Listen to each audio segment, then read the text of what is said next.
I've been wanting to talk about this for a minute. I'm gonna talk about it right now. Hello gays, gals, boys, squirrels, and everyone in between. Welcome back to my YouTube channel. I am very excited for this week's video because I'm filming this week's video with a very special guest. Now, you may know him as Alaskan Boy from TikTok, also known as Caleb King. And it's funny how this meeting came to be because I was on TikTok Live literally last week talking about how I love the way his mind works and I love the way he thinks about things. And I was just like, I would love to collab and do something with him sometime, but the chances of that ever happening are slim to none. And next thing I know, people are like tagging me in his posts and people are tagging him in my posts. And literally within like 30 minutes of that live, we were following each other on TikTok and we were DMing each other. And now we are here today to film this video. For this video, we're just gonna be talking about things that we think are important to talk about right now. So I'm super excited to see what Caleb has to say and I can't wait to get into this week's video. So before we hop into the video, I just want to point out that I'm a big dummy stupid head because I forgot to hit record on the first part of the Zoom call. So this video just awkwardly jumps into our conversation. And so, yeah, I've never claimed to be good at YouTube, but here's the part where we awkwardly jump into the conversation. Everyone's like, well, like, what if we get his attention? Like, will y'all collab and try to do like a YouTube video together? And I was just like, sure, but like, I doubt that'll ever happen. And then literally within like 30 minutes of that live happening, we were like following each other on TikTok. And I was like, that's so funny how that worked. Yeah, they did. I just saw a few comments on my thing and I was like, who's this? And I'm like, what? They're very loyal, very loyal. You have some great followers. And of course, you know, I mean, being gay, we probably do have the same people, 99% of the same followers. Mm-hmm.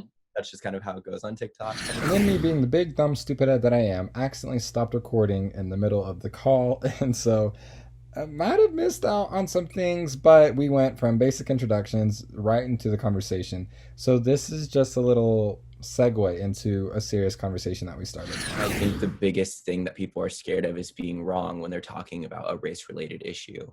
Mm-hmm. And, you know, there's a difference between being wrong and being offensive. You know, you can say, I've been redirected so many times over the last 3-4 years as I've started to get much more involved with racial problems, racial issues in America. You know, I'm indigenous. I am Sildovia Village tribe. I'm Sipback, Alaskan Native, but I'm still completely white passing. Any person that sees me anywhere in the world that doesn't know me is going to perceive me as white. Even saying that, I still don't use that as a claim to say I understand the issues that people of color go through, because I don't. And so on TikTok, I would love to be able to redirect people's attention more to a person of color, to have this conversation. I've now found comfort in directly embracing the conversation about race. The thing that you have to do is make sure that it's not from your own mind, I guess, but you looking at what Black, Indigenous people of color have said, and then putting that into a way that is palatable for people. Or if it doesn't have to be palatable. I shouldn't say palatable, because a lot of the shit I say is not palatable to people. A lot of it, you know, my first TikTok controversy, which I swear to God to you in front of the world on YouTube, wherever this goes, I had no idea this was going to be controversial. Literally, I just made a TikTok and I was like, hey, it's Black Creator Day. For one day, we're just going to like Black people's posts. If you're white, I encourage you not to post. The reason I said that was because white people take up a lot of fucking space, and by not posting, it's easier for other people to be seen. And the conservative hype house and Nick videos sent their groupies after me. It was like somehow that TikTok only made it on to the conservative For You page, because it was like thousands, tens of thousands of comments. People, this is racist. You're leading a hate group. This is segregation. MLK wouldn't have stood for this. I made a few videos following up, fighting back against it, that were all well received. But that's what I'm saying is as white gays, we feel like we cannot jump into this conversation, but we need to. I mean, we would be nowhere without people like Marsha P. Johnson. And I think that's especially an issue because there's so many white gays who like to like appropriate parts of Black culture and claim it as part of like gay culture when that's not the case. And then they don't want to fight for Black communities, and that doesn't make sense. It doesn't add up. So do you see the same trend where white gays are a lot less loud in relation to these kinds of racial related issues?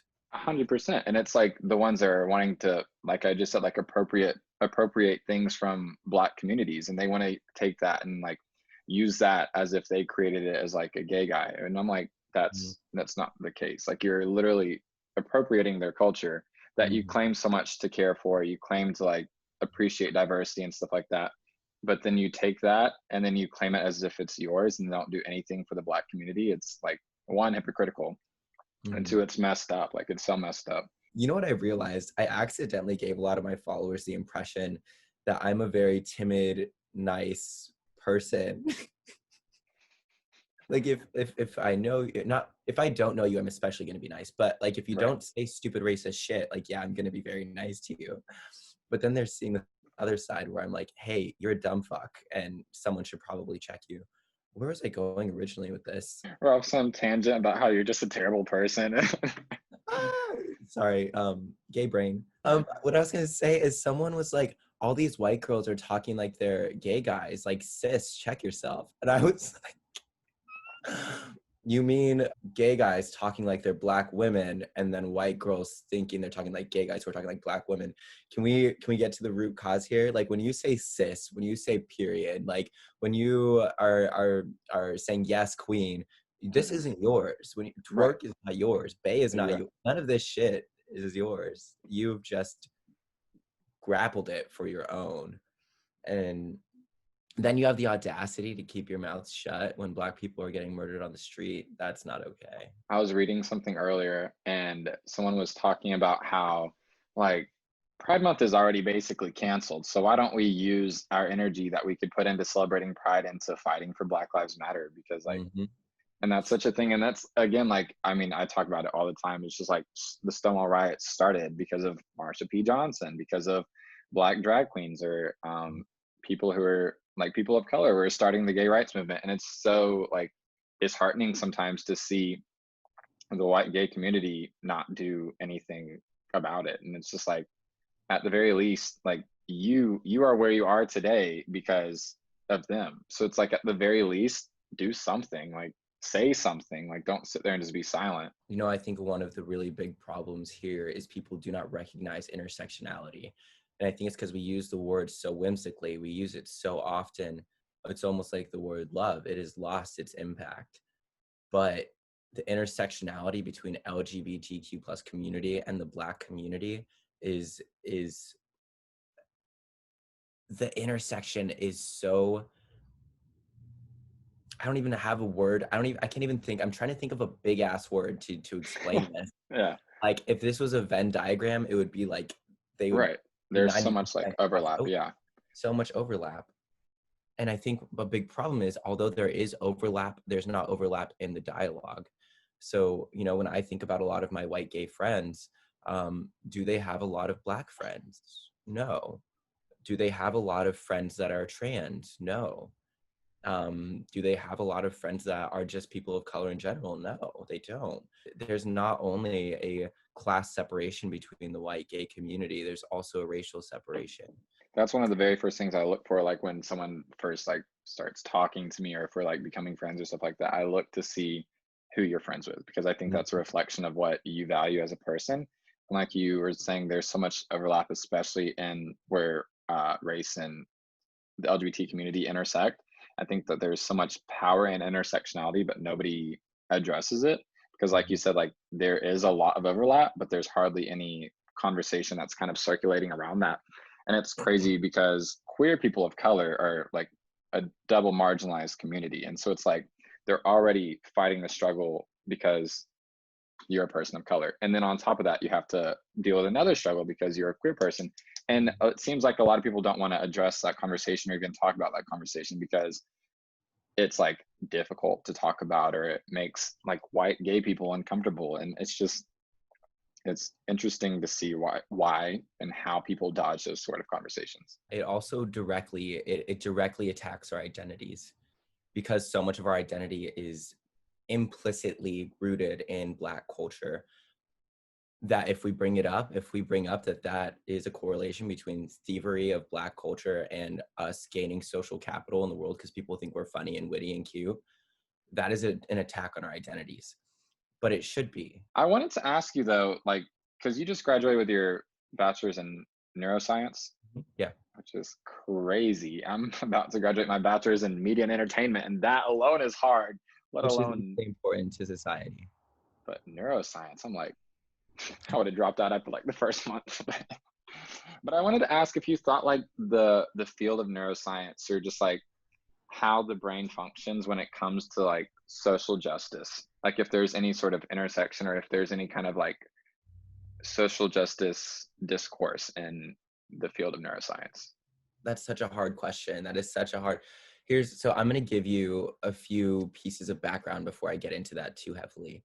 Number one, neuroscience is only 20 years old. It is one of the newest sciences that exists. I believe the term was coined in 1999 or maybe 1990. Maybe it's 30 years old at like max. Most neuroscientists that are in their PhDs are heavily, heavily rooted in one very, very specific type of research. And that is number one, so they can get research grants. And number two, because it's something they find heavily interesting. What that leads to, and again, I am a bachelor's in neuroscience. I'm not a PhD, so some PhDs might jump on me for saying this, but I'm still going to say because I believe in it. There's not a heavy cross. What I'm getting at here is there's a bunch of different levels of neuroscience, and a lot of them do not converse with each other. So there's not a lot of cross dialogue in the neuroscience field unless two people are working directly in the same field. Or if a new technique is created inside of one field and another field can use that technique for their research. But we're talking about cross dialogue of techniques, not cross dialogue of how can we extrapolate these findings to a big social level. And it does happen, but it doesn't happen often. So what I'm getting at here is there's not a big umbrella of social conversation happening in the neuroscience realm, when a lot of the neuroscience field is not social justice oriented. There are often just findings that happen to be able to be extrapolated and used within the social justice field that were not originally even meant to be used socially. Neuroscience can tell us what are the impacts of growing up low SES, low socioeconomic status? What are the impacts of getting beaten as a child?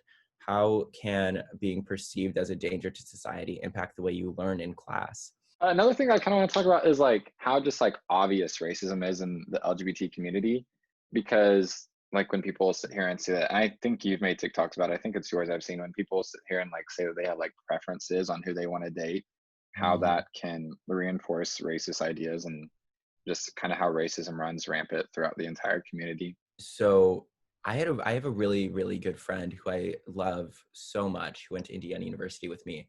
And he's Black, and he is just one of the most attractive people I've ever seen in my life. Like uh, if you see this, honey, you knew I wanted to date you freshman year. Like that, like that's what I'm saying. And in Indiana University, the white men there did not find him attractive. Um, some did. Like that's an overgeneralization. But what I'm saying is, if he were the same level of attractive and he were white, you know what I'm saying? Like if he, because Right. where he is on the attractive scale, like if he were a white 10, people would have been fighting over him like they were fighting over the other white gays that are 10s. And it didn't happen, you know. And I saw other friends that would post on their stories grinder things. I'd be like, sorry, I'm not interested in Black guys. Sorry, I'm not interested in Asian guys. That's racist. There's no other response for it. That is not a preference. That is called racism. That is called racism to say that you are not interested in an entire race. You are discounting everything about their personality, everything about how they look, besides their skin color, everything about who they are, what they're passionate about, what they study, what the fuck maybe they sing. Like there's so much that you are discounting by saying that you are just not interested in an entire race. That means you are racist, especially with the finding in neuroscience that racial preference is not something you're born with. It's something that you are habituated to. And it's something that can be changed as long as you are not surrounding yourself with the same group of people all the time and dating the same group of people and making the same group of friends. You know, no one's telling you to go out and date someone that you don't find attractive. Right. That's not what we're talking about here.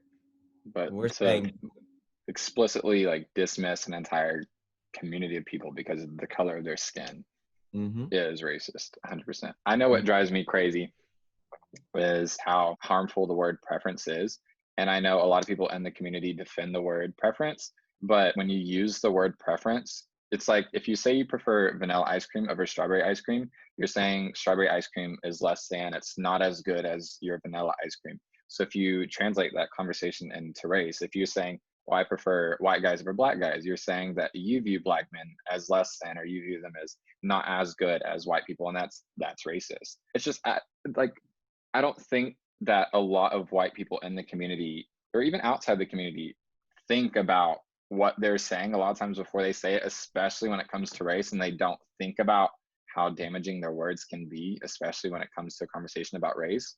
And say that they do evolve in a couple years and they change their mindset.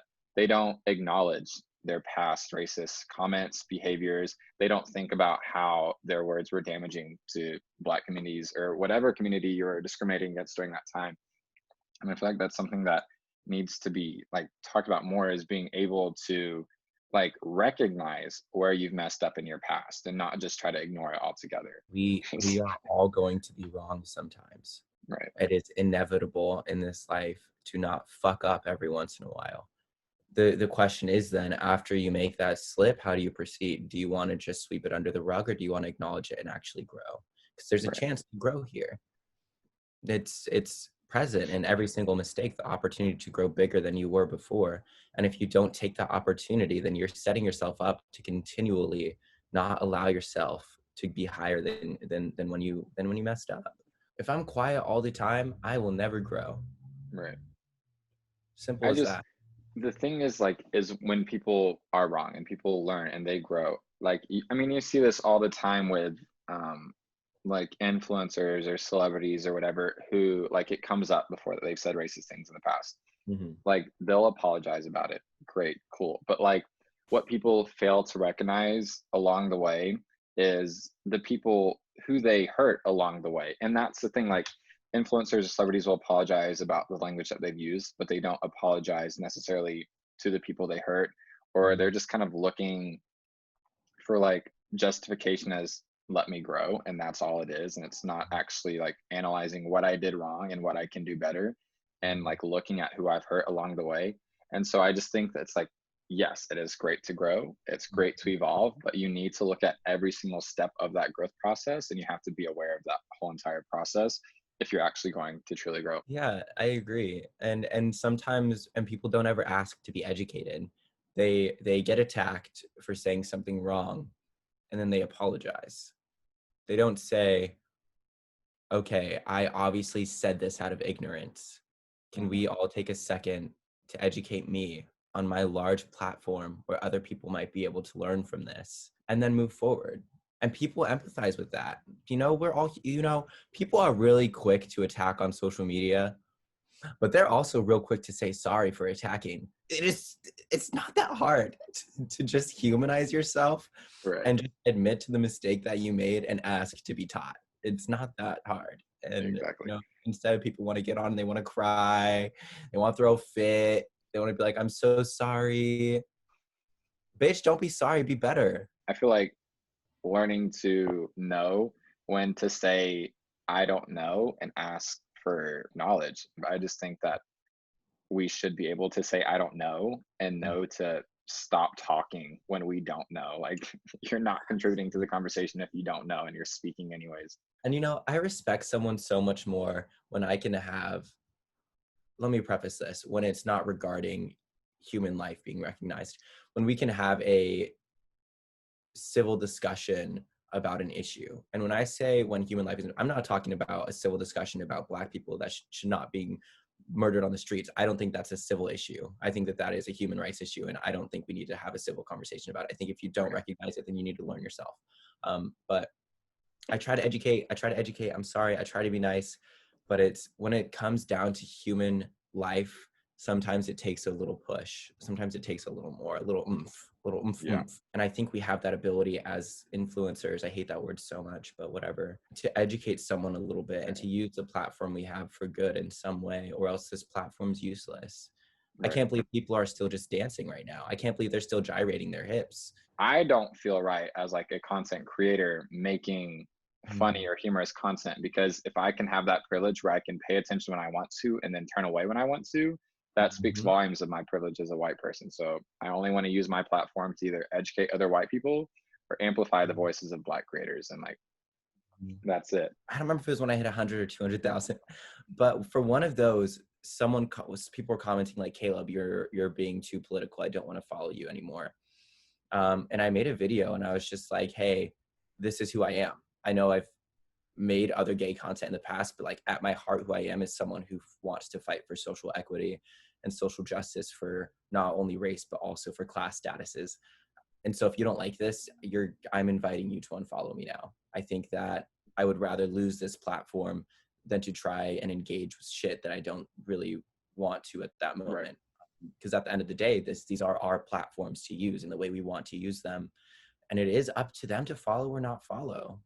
And I think the biggest thing is to not be pushed too far by someone who follows you to do something that they want you to do. So I told my followers that all white men are robots that work for the bourgeoisie.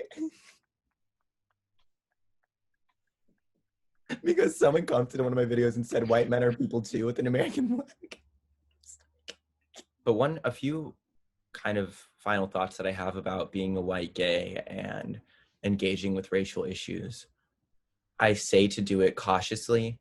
The only reason I do engage with these social issues is because I have done really rigorous research, and I've listened really heavily to Black voices, to Black-led authors, to Black-led research, to Black speakers, to Hispanic, Asian speakers, Hispanic, Asian research. You know, I've directed myself towards their voices to hear what they have to say. And now I try to engage with that conversation from my perspective as a white passing person in society. So if you don't know, don't engage, but do lift up people of color who are trying to speak on their experiences. Use your platform in the most effective way that you possibly can to help bring social equity into this world. Because if you don't, you are being complacent and you're benefiting from the deaths of trans men and women of color who fought for us to be where we are today. You're benefiting from that and you're not honoring it at all. And so to those white gays who have decided to stay silent or decided to not learn their history, you need to use your privilege, and you need to use your ability to learn history. You need to use your ability to speak, to fight for equity for all people. I think it's important, regardless of how big your platform is, do your research, use your platform, use your voice, use your body, like go and do something. Like, don't just stay silent on issues. It might sound like an echo chamber right now, but the more people that are talking about it, the more people are seeing it. If my For You page on TikTok right now is almost 99.999% police brutality, people at protests, people talking about the protests. And that's even from creators that I've never seen talk about this before, ever. They were comedic accounts and they've now been starting to talk about this. But we need to show that there is a unity across all of us that is supporting this movement, or else it will seem like it is just Black people standing alone, which is unacceptable. Right. They are in the lead and we should be standing behind them, echoing their voices. Period. I think this was a great conversation to have. My TikTok is Alaskan.boy. My Instagram is CalebDW.King. My Twitter is also CalebDW.King. And my business is QueerEssentials.us. Oh, my YouTube is also 5-Minute Neuroscience. Well, thanks for talking. This was fun. Thanks for having me. I really appreciate it. My mom's walking in. Mom, do you want to say hey? She said to who? How do you not know who Alaskan Boy is? Say hey, mother. Bye. Anyways, had fun chit-chatting with you. I'll talk to you later. Hey, see you. Bye. All right, bye. Thank you guys so much for watching this week's video. Thank you, Caleb, for joining me for this video. Don't forget to follow Caleb to see more of his content. And if you want to follow me on my social media, you can follow my Instagram at @JordanStewart, my TikTok at @JordanStewart_, and my Snapchat at JorgeTheTaco120. Thank you again so much, Caleb, for filming this video, and thank you guys so much for watching this week's video, and I can't wait to see you for next week's video. Peace out, guys and gals.